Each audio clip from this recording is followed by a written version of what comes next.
J'ai passé Coda au tamis de la checklist des applications de prise de notes. Même si, on est bien d'accord, ce n'est pas totalement une application de prise de notes, ou surtout pas que, sa force elle est bien ailleurs, et c'est ce qu'on verra sur certains des points, mais ça me paraissait intéressant aussi de la comparer par rapport à ça, de voir certains de ses points forts, et puis ça nous permet aussi de voir en fait certains éléments éventuels d'amélioration, d'ailleurs certains qui ont déjà été demandés par la communauté. Donc on va parcourir rapidement ce tableau, et je vais vous montrer quelques exemples sur certains points clés. Pour mémoire, la checklist des applications de prise de notes, ce sont 6 sections qui correspondent grosso modo aux étapes ou aux éléments clés dont on va avoir besoin. L'écriture, la collecte d'informations, l'organisation, comment est-ce qu'on va trouver, comment est-ce qu'on va partager, et puis un certain nombre d'éléments que je n'avais pas réussi à caser. Comme vous le voyez rapidement, déjà l'intérêt de cette checklist, c'est d'avoir en une page une vision globale de tout ce que l'application permet ou ne permet pas. On voit rapidement que sur la collecte, en fait, ce n'est pas là où Coda va briller, et ça tombe bien, c'est pas forcément ce qu'on lui demande non plus à ce stade.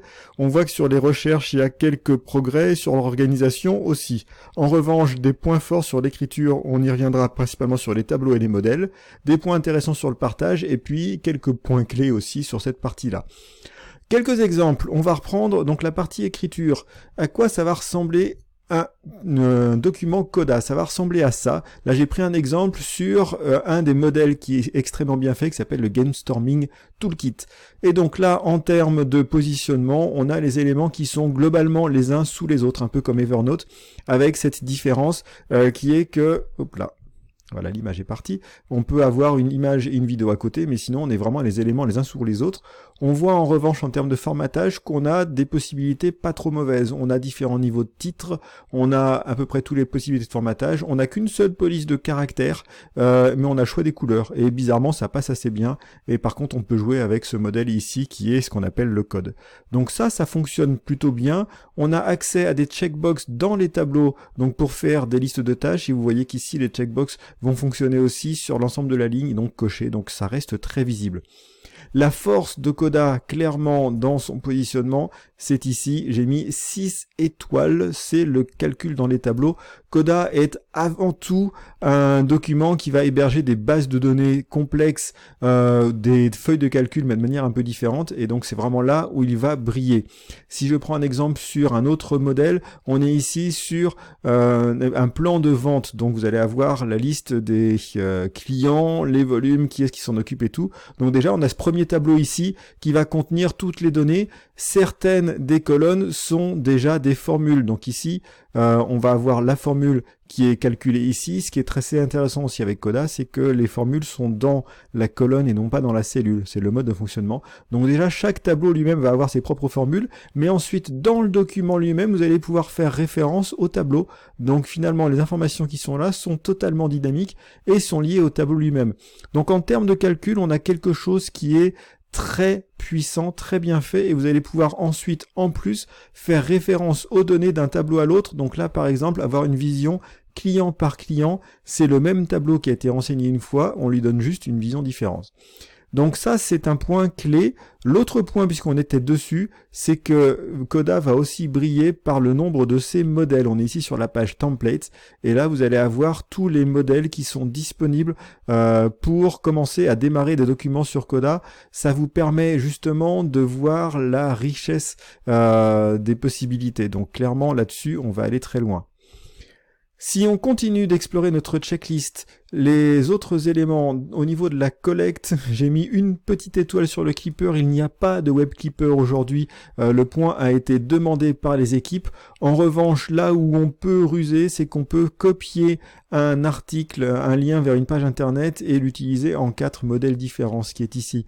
Donc on va pouvoir avoir l'URL ou le nom du fichier, le nom de la page, une petite carte ou une version intégrée. Et vous remarquerez aussi quand on passe la souris, on a une version un peu plus longue.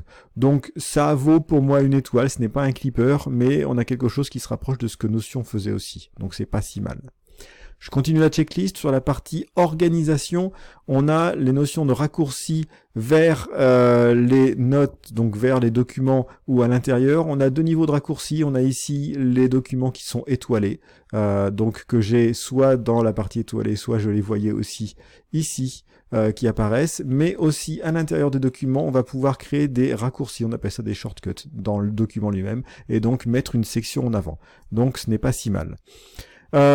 Troisième point sur la checklist, sur quatrième même, sur la partie recherche, on a des choses plutôt pas mal, et surtout bien évidemment les filtres, dont ce que je vous ai montré juste avant sur les tableaux, on va pouvoir filtrer dans tous les sens, et ça c'est évidemment la force énorme de Coda. Les documents peuvent être partagés et on peut choisir 3 niveaux de partage, lecture seule, commentaire ou modification évidemment. Et un point qui est intéressant au niveau de la lecture seule, c'est que ça va ouvrir la possibilité de créer vos propres modèles, puisqu'une personne qui ouvre votre document en mode lecture peut choisir de le copier pour le remodifier. Donc c'est un moyen de diffuser les modèles. En revanche, très très faible au niveau export. Les deux seules possibilités sont d'imprimer et de faire un copier-coller. Donc si je prends un copier-coller sur ce lien d'article ou sur la to-do list, en mode texte seul, ça donne ceci. C'est pas joli. Sur l'article, on perd la carte, on perd l'embed, et sur le tableau, on a un formatage qui est un petit peu limité.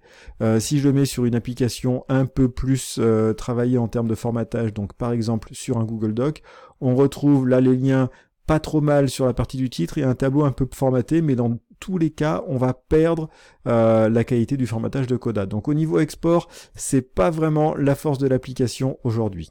Et dernier point de notre checklist, quelques points intéressants. On a donc Coda qui est disponible sur le web pour la partie PC et Mac, sur iOS et sur Android en application native, qui est de manière très intéressante doublement avec Zapier d'un côté, on en est à plus de 1500 applications pour l'intégration d'une part, et d'autre part avec ce que Coda appelle les Coda Packs, qui va vous permettre en fait à l'intérieur de votre document, ce n'est pas celui-là, c'est celui-là, de rajouter en fait des liens avec d'autres applications et de pouvoir en faire des boutons, des éléments directs. Donc là c'est une intégration qui est très poussée et qui fonctionne très bien.